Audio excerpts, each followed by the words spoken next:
Shalom. First and foremost, I want to give all praises, honor, and glory to Yahweh, Bahasham, Yahweh Shai, Bahasham, Rakha Kodash.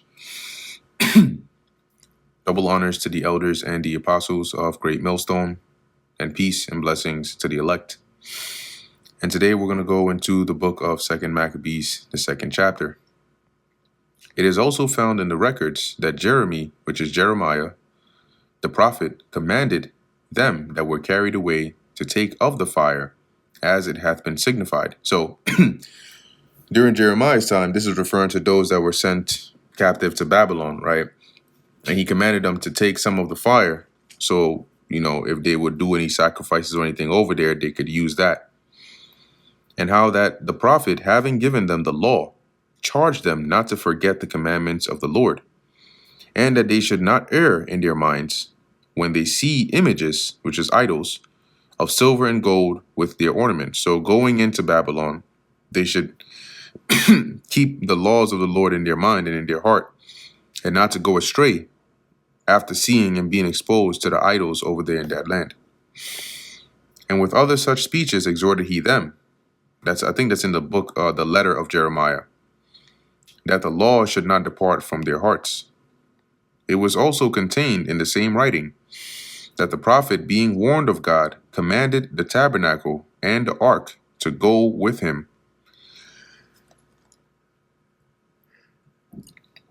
Slaki. Now, this is dealing with the actual tabernacle that they had in the wilderness.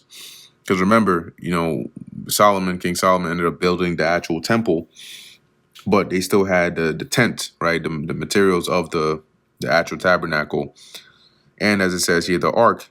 So he commanded to take it with him, and he went forth into the mountain. Now, he commanded because he wasn't going to be carrying all that, right? So he had men that would carry it, and they went with him into the mountain where Moses climbed up and saw the heritage of God.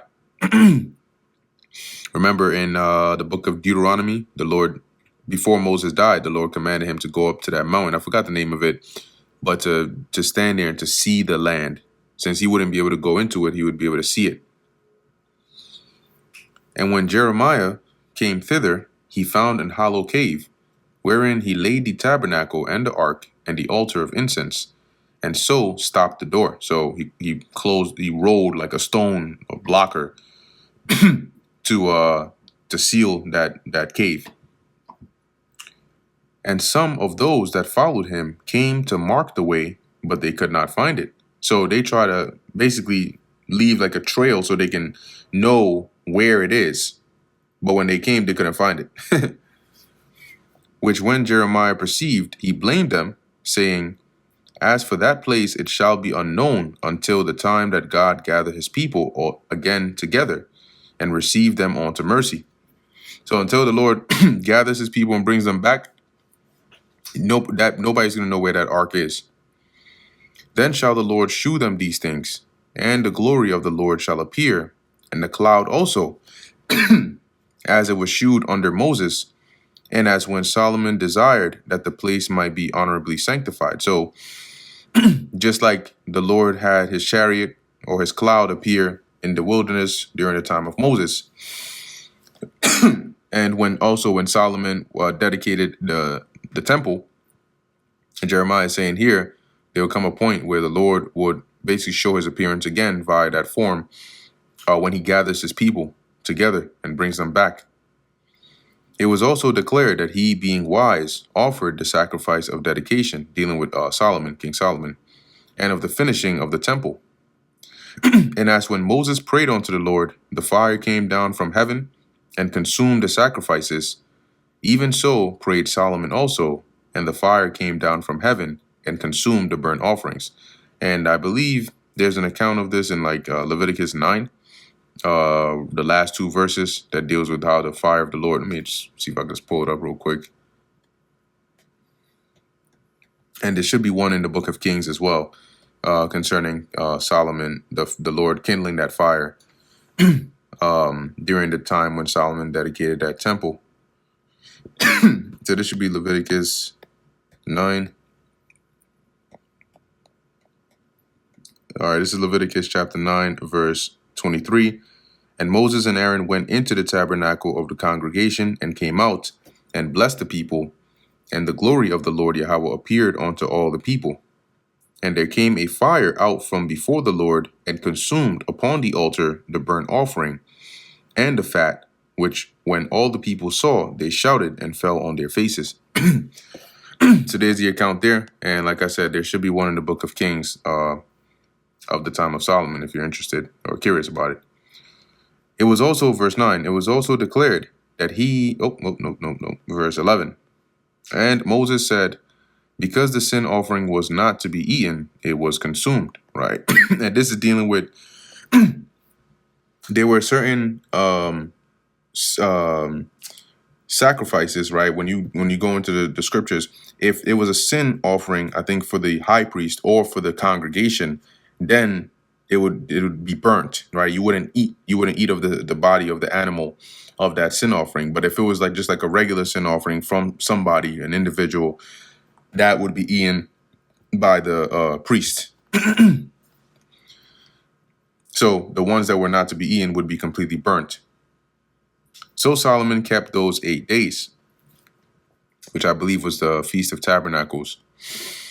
The same things also were reported in the writings and commentaries of Nehemiah's, and how he founding a library gathered together the acts of the kings and the prophets and of David and the epistles of the kings concerning the holy gifts, which are offerings unto the Lord. In like manner also Judas gathered together all those things that were lost by reason of the war we had, and they remain with us. That's Judas, because remember, the Lord used him to lead Israel in these battles. So after they had conquered and won and gained those areas, those cities back, the information, right, the records and stuff that were lost, they gathered the ones they could. Wherefore, if ye have need thereof, send some to fetch them unto you. So if you need some of these records, or you can send, some people to come and get it. Whereas we then are about to celebrate the purification, we have written unto you that ye shall do well, if ye keep the same days. We hope also that the God that delivered all his people and gave them all in heritage, and the kingdom, and the priesthood, and the sanctuary, and he promised in the law, will shortly have mercy upon us, and gather us together out of every land under heaven into the holy place. Because remember, this was spoken of by the prophets. For he hath delivered us out of great troubles, and hath purified the place. Now as concerning Judas Maccabeus and his brethren, and the purification of the great temple, and the dedication of the altar, and the wars against Antiochus Epiphanes, and Eupator his son. Now this is the author of 2 Maccabees. These are his words here. He went into the letter that was sent from the Jews in Jerusalem or Judea to Egypt, and now he's mentioning, okay, concerning the other stuff, right? This is how we're going to go about it. It says here, verse 21, and the manifest signs that came from heaven unto those that behaved themselves manfully to their honor for Judaism, right? Those that stood up and fought for their nation, so that being but a few, they overcame the whole country and chased barbarous multitudes, right? By the wars that they won, and recovered again the temple, renowned all the world over, and freed the city and upheld the laws which were going down, the Lord being gracious unto them with all favor.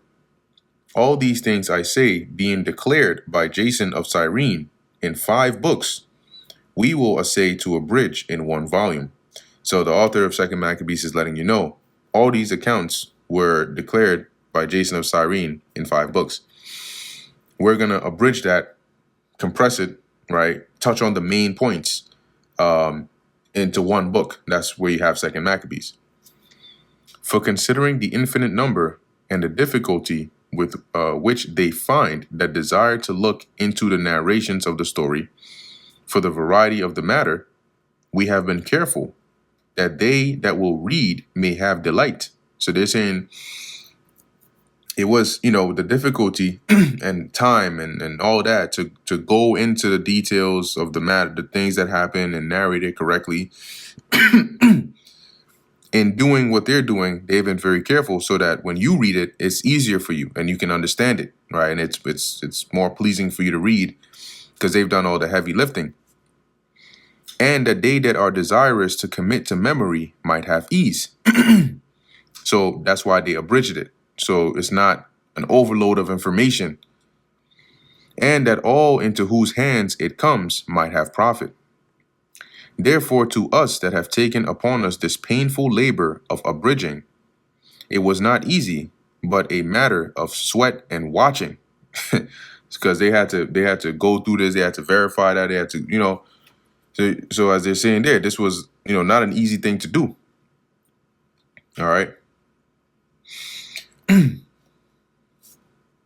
So now,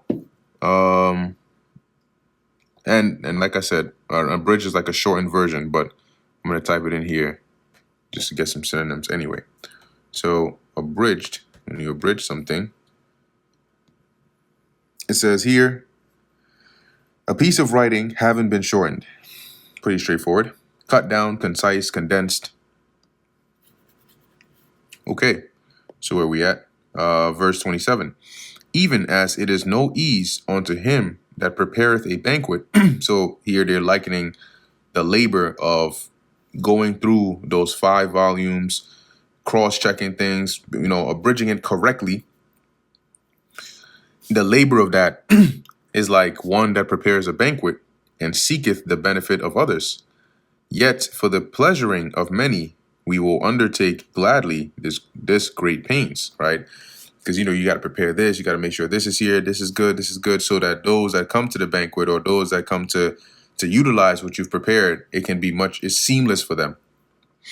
Leaving to the author the exact handling of every particular. So he's saying we'll leave the details to those 5 volumes that Jason wrote and laboring to follow the rules of an abridgment. But we'll abridge it. We'll do it the right way in the shortened version. But if you want more extra details, we'll leave that to what the author wrote.